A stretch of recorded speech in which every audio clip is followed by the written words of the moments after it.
Hi there, Kate Bora and Fiona Pearman joining you for this week's live where we're digging into an important conversation around taking action.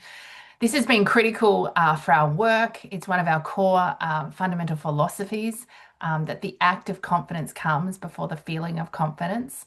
And I think a really important mindset shift for so many women who, in our experience, are waiting to feel confident to have the certainty before they take action. Yes, we've seen this play out time and time again, and it's something we're really keen to challenge. So, what do we mean when we talk about taking action? Well, action is being willing to make movement, to go towards something that matters to you. One of the misconceptions, perhaps, is it needs to be this big, bold action. Actually, our experience, and certainly what we do in the Acts of Confidence program, is encourage people to take what we call small acts of confidence. This can simply be asking a question in a meeting. It can be sending an email you've been worried about. It can maybe be booking a meeting or reaching out and making a time to meet with someone who you think could be helpful to you. It's in the willingness to say no, to be conscious of capacity and to have good conversations around that.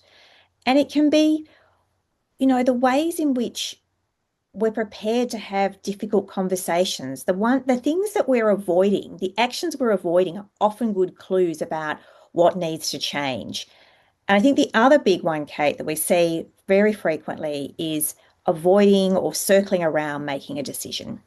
Yeah, I think what we know is that when you are in an action taking mode, you've made a decision, right? If you feel like you've made a decision but you haven't taken action, that's procrastination. And what we know is that, you know, we've heard time and time again in rooms, many women are waiting to feel confident, to have the confidence, which ultimately is really what they're saying is the certainty to take the action. What we know is that once I take action. On the other side of action, we have more information, right? Yes, that was a good thing to do. No, that wasn't a good thing to do. Either way, I have information that I didn't have when I was standing and in a what if spiral or just in a moment of indecision.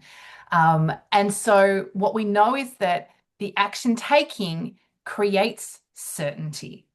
And this is a really important and strong reframe and a really good driver for behavior change, a reason to be able to shift, especially if I'm in a place of fear, to shift me from waiting for more information to be able to make a decision. It shifts me into a space of, well, at least I'll know. And I've played that little game with myself, right? If I've ever noticed myself in a bit of a procrastination state, I thought, well, you know what, Kate, just do it. Just pick up the phone, make the phone call, make that ask. At least on the other side of that conversation, you'll know whether that's a yes or a no. That information will move you forward. Yeah. I think of how often we get caught in the overthinking, and we hear this all the time from women we're working with and coaching that, yes, I've been circling around it. I'm worried. I'm full of self-doubt. I've thought about all the things that could go wrong. And that overthinking, that procrastination, the lack of making a decision comes with a lot of heaviness. It feels exhausting. It's tiring. We're going round and round in a vortex rather than simply seeing what happens and then getting more information. So the action taking interrupts that never ending loop. And we know that every tiny movement, every small action step really shifts the energy. It shifts the dynamic. It shifts what's going on internally, but also we learn from what we get back externally. So as we take the action step and we see what happens, we've got more intel, more understanding, more evidence. And that means we can then choose what to do next. And even if it hasn't gone perfectly, even if it's something that we would prefer not to happen, at least we know because now we've got that information and so we can choose again.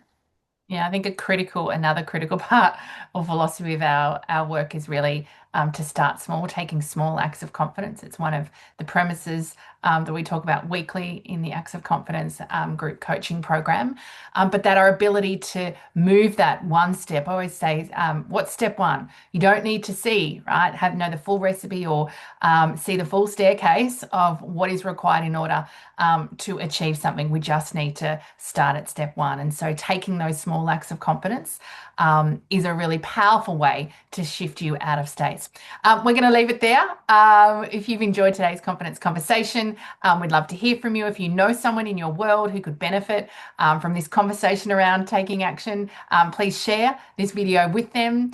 If you want to hear more of our videos, head over to our YouTube page. Do us a favor and hit subscribe while you're there. Hundreds and hundreds of videos on lots of really good topics around confidence, politics, presenting, a lot of the really popular topics that come up in the conversations when we're in rooms talking about this work.